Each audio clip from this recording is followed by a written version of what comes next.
Jadi kena jaga puasa kita, jangan tinggal puasa.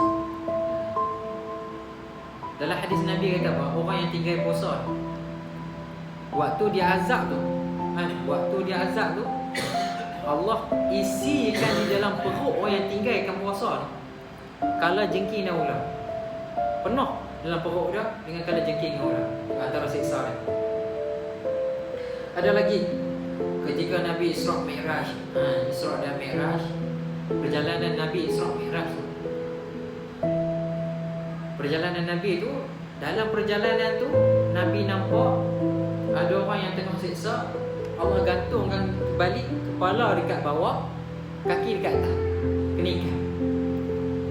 Rongga, dia punya rongga tu terburai dengan darah duk keluar.